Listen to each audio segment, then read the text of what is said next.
জন্য আমরা বড় চিন্তা করে বসি আমার মৃত্যুর পর কে কত শ্রাদ্ধ শান্তি, কে কত পিণ্ডা আদি দেবে।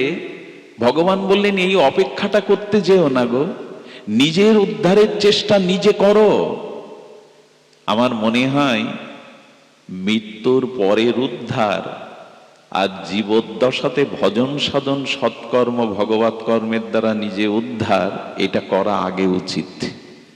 মৃত্যুর পরে কি হবে আমি জানি না। যদি বলেন তাহলে এই জাতীয় অনুষ্ঠানগুলো কেন দিতে হয়, এ উত্তর আমি পরে দিচ্ছি। তবে এইটুকু বলবো, নিজের উদ্ধার নিজে করার চেষ্টা করুন। বর্তমান যুগের সন্তানাদি সব এই মায়ের মতো পাবেন না। আমাদের উত্তর প্রদেশে এক বাবা মারা যায়,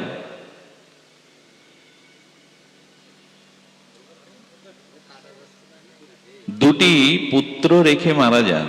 সুইচ অফ করে রাখুন। দুটো পুত্র রেখে পিতা মারা যান, কিন্তু পুত্র দুটো বর্তমান প্রজন্মের মতো তারা আধ্যাত্মিক রাজ্য বিমুখ, ভগবত বিমুখ, বিশ্বাস আসে না। মা পিতার চিতাভস্যটা 12 বছর বুকে করে যতনে রেখে দিয়েছে, খোকা একটু গঙ্গায় দিয়ে আয়। 12 বছর সময় হয়নি, আমরা এরকম পুত্রই রেখে যাব। এরপরে কেউ বলবে চুল ফেলতে হবে, এরকম কোনো মানে আছে? জুতো পায়ে দিয়ে ঘোরা যাবে না, এমন কোনো মানে আছে কি? সাদা কাপড় পরতে হবে, এর কি মানে? এদিন শুরু হয়ে গেছে, এই যুক্তি আমাদের মাঝে এসে গেছে। কিন্তু শাস্ত্রে বলেছে, যার বুকের রক্ত দুধ হয়ে অমৃত হয়ে তোমার মুখে পড়েছিল, একবার ভেবেছো কারো বুকের রক্ত দুধ হয় কি করে? পিতাও তো জন্ম দেয়, পিতাও তো সন্তানের জন্মদাতা, কিন্তু তার বুকের রক্ত তো দুগ্ধে রূপান্তরিত হয় না।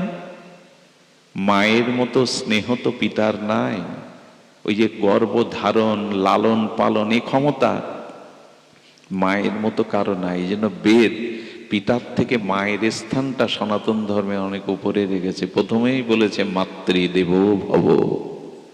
পিতামাতা আলাদা আলাদা জায়গায় থাকলে প্রণামের অধিকারী বাবা না, প্রণাম আগে কাকে করতে হবে? মাকে। কিন্তু পিতামাতা একত্রিত থাকলে, একই স্থানে থাকলে সেখানে পিতাকে প্রণাম করতে হবে, সেটাও মায়ের সম্মানের কারণে, যে আমার মায়ের পতি হলেন, গুরু হলেন আমার পিতা। এই জন্য মায়ের সম্মান রক্ষার্থে পিতাকে প্রণাম মায়ের সামনে করতে হয়। কিন্তু ভিন্ন ঘরে থাকলে, ভিন্ন অবস্থানে থাকলে আগে মাকে প্রণাম করার কথা বেদ বলেছেন। মাতৃদেবো ভব পিতৃদেবো ভব। বেদের এই মন্ত্র মাকে, মায়ের বুকের দুগ্ধ স্নেহ খরিত হয়ে অমৃত হয়ে পড়ে। সেই মায়ের জন্য এখন বলছেন, সারা দিন পরে মা দুটো অন্ন খেতে বসেছে, সন্তানকে কোলে করে মলমূত্র ত্যাগ করেছে, ঘৃণা করে, যেভাবে ছিল দিয়ে ঘৃণা ভরে সন্তানকে নামিয়ে দেয়নি। মলমূত্রকে ঘৃণা না করে সন্তানকে কোলে নিয়েছে। এরপরে কবে বলবে মায়ের জন্য সাদা কাপড় পরতে হবে? তার মানে কি মন ঠিক থাকলে হলো? এখন এই একটা বাণী প্রায় আওড়ায় মানুষ। মন ঠিক থাকলে, খুব সহজ কথা না।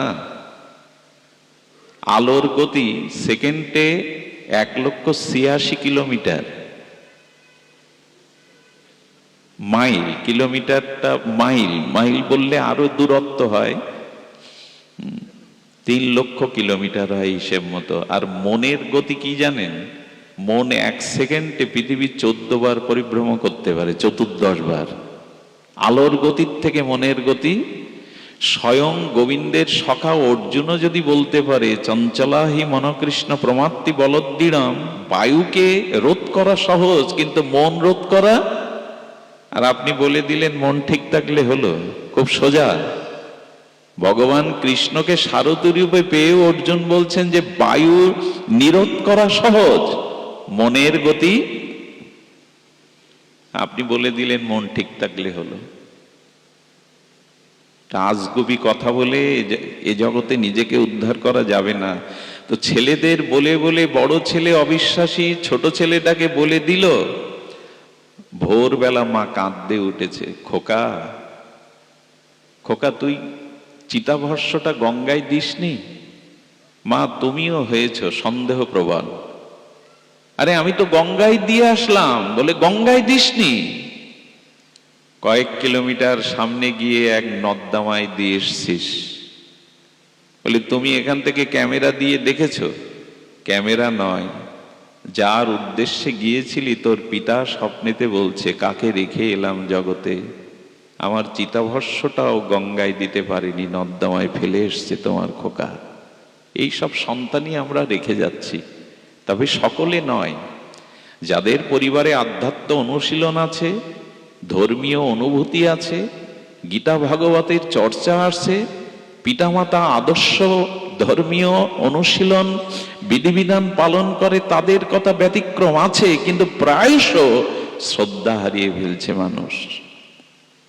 সবার হাতে তর্পণ পিণ্ড পৌঁছায় না, সবাই ভগীরথ না যে প্রীতি পুরস্কেতে উদ্ধার করবে। এই জন্য বলি নিজের উদ্ধার নিজে করুন। তবে তা যদি করতে হয়, তবে প্রথমেই বলবো ধর্মের দিকে দৃষ্টি দিন। মানুষের জীবনে 4টি প্রাপ্তি আমাদের পুরুষার্থ। আমি একটু ধ্যান দিয়ে শ্রবণের জন্য অনুরোধ করছি। 4টি পুরুষার্থ জানা খুব প্রয়োজন। ধর্ম, অর্থ, কাম, মোক্ষ আমরা জানি। মোক্ষ এই 4টি পুরুষার্থ। আরেকটি আছে যেটা মহাপ্রভুর মহা অবদান, আমরা পরে উঠি আস্বাদনে আনব। তো মানুষের উচিত হলো ধর্মমুখী হওয়া, ধর্মকে শ্রদ্ধার সহিত অনুরাগের সহিত গ্রহণ করা। কিন্তু ধর্মও এখন এক সমস্যা দেখা দিয়েছে ধর্ম কাকে বলে এটি বুঝবার। কিছু মনে করবেন না, ধর্মকে নিয়ে এখন উৎপাত শুরু হয়েছে। ধর্ম প্রকৃত অর্থে কি, এই ধর্মকে সামনে রেখে এখন আমরা উৎপাত শুরু করে দিয়েছি। উৎপাতটা কেন বলছি জানেন? শ্রুতি স্মৃতি পুরাণাদি পঞ্চরাত্র বিধিং বিনা ঐকান্তিক হরের ভক্তি উৎপাদেয়ত কল্পতে। মহাপ্রভুর মনোভীষ্ট পূরণকারী জগৎগুরু আচার্য রসাচার্য, আচার্য মহান ষড়গোস্বামীর অন্যতম দার্শনিক আচার্য প্রবর ছিল রূপ গোস্বামী বলেছেন, বেদ শ্রুতি স্মৃতি অনুমোদিত যাহা, তা ব্যতীত যদি ঐকান্তিক হরির ভক্তির জন্য ধর্ম আচরণ করেন সেটা উৎপাত মাত্র, যদি শ্রুতি স্মৃতি বেদ পুরাণের অনুমোদিত না হয়। আমরা প্রথমে একটু জানি ধর্ম শব্দের অর্থটা কি। খুব সহজ করে যদি বলি, ওই ধৃ ধাতু মন প্রত্যয় যোগে যা ধারণ করে, এইসব যদি কঠিন করে না বলে সহজ করে বলি, তবে ধ্যান দিন। ধর্ম হলো বেদ প্রণীতম। আস্তে বাবা, আস্তে আস্তে, এগিয়ে আসুন, এগিয়ে আসুন। আসলে এইগুলোতে একটু সমস্যা হয়ে গেছে। জয় রাধে, জয় রাধে, জানি তাই গৌর। আস্তে বাবা, আস্তে আস্তে। তো আমরা বেদ প্রণীতম, সাক্ষাৎ বেদ ভগবান প্রণীত যে বিধি নিয়ম, তাকেই ধর্ম বলতে হবে। আমার মনোকল্পিত মনোগড়া সিদ্ধান্ত ধর্ম নয়। বাবা এভাবে বলতে নাই। আস্তে, একটু এগিয়ে আসুন। আমার কৃপা করো, একটু কৃপা করো, অন্যকে একটু সুযোগ দাও। এই বিন্দাজির এখানেই তো জায়গাটা খালি আছে, ওখানে বসা যায়। বিশৃঙ্খল হয়ে গেল।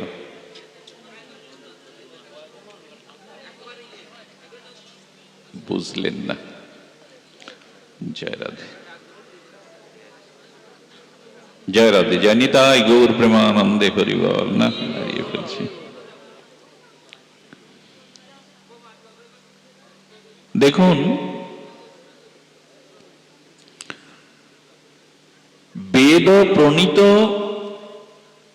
ভগবান সাক্ষাৎ যে বিধি, যেটা বেদ বেদান্ত শ্রুতি স্মৃতি পুরাণের অনুমোদিত বিধি হতে হবে, তাকে ধর্ম বলে। ধর্ম মনোকল্পিত, নিজের রুচি কল্পিত আড়ম্বর নয়।